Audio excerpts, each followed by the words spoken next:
Hating to ask for favors isn't a personality trait. It's a defense system. And the thing about defense systems is they don't announce themselves.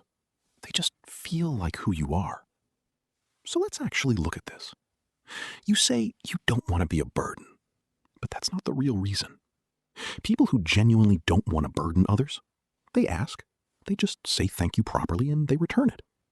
What you're actually doing is something different.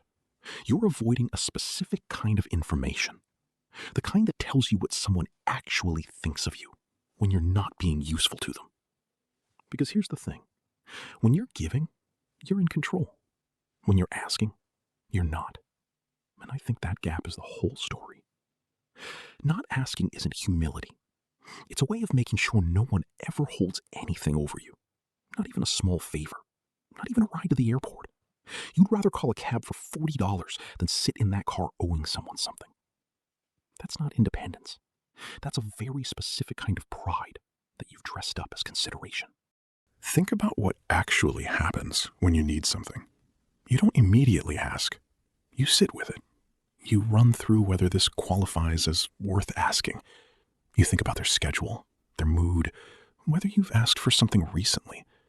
And most of the time, you talk yourself out of it before you ever send the message. You handle it yourself, and then you feel this quiet satisfaction, like you passed some test. But you didn't pass anything. You just avoided something. And the thing you avoided isn't inconveniencing them. You avoid that in 2 seconds. What takes longer, what actually happens in those few minutes of deliberation, is you imagining them saying no, or worse, saying yes in a way that feels reluctant.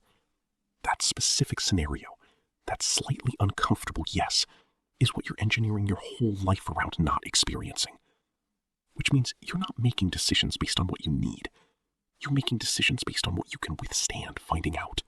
Now here's the part that's harder to look at. You're still keeping score.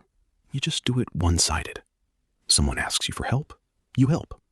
Someone doesn't show up for you, you note it. Someone proves unreliable, you quietly adjust how much you invest. You have a whole internal ledger running constantly.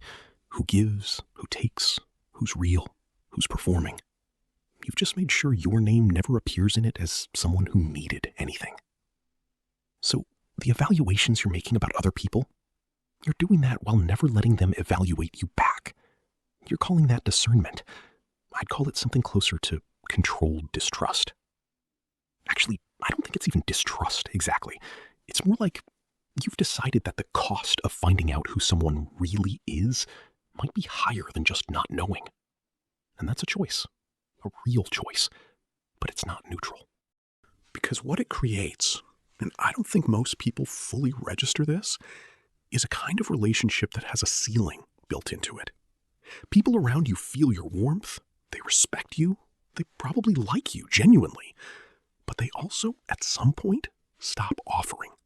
Not because they don't care, because you've consistently communicated through 100 small signals that you don't really want it, and they believed you. So now you have relationships where people feel comfortable, but not close, where you're trusted, but not leaned on, and you don't lean either. And somewhere in you there's this thing, this vague dissatisfaction you might not even have language for, where it feels like no one really knows where you are. And they don't, because you've been incredibly precise about not showing them. You want to be around people you can count on. That actually matters to you, maybe more than most things. But you've set it up so that no one ever has to prove it. You never create the moment where someone could come through or fail to. So the people in your life are neither trustworthy nor untrustworthy to you. They're just untested. And you've decided untested is safer. That sounds right, but it isn't. It isn't safer. It's just more comfortable in the short term. Long term, you end up surrounded by relationships you haven't actually invested real vulnerability in, wondering why nothing feels as solid as it should. The asking was never the hard part. You could ask. The hard part is the waiting. That window after you've sent the message, before you know what they'll do. That's the part that costs something. That's where you lose control of the narrative. And so, you don't open it. You keep the narrative intact. You keep the version of people in your head that hasn't been tested and therefore hasn't failed you. And maybe that works. For a while. Maybe indefinitely. But there's a version of your life with more in it. Not more people, more depth. More of actually being known rather than just being seen. That version requires you to ask for something before you know the answer. A real ask, not a safe one. Whether you're willing to do that, that's the actual question. And I'll leave that where it is. If this felt uncomfortably specific, subscribe. There's more where this came from.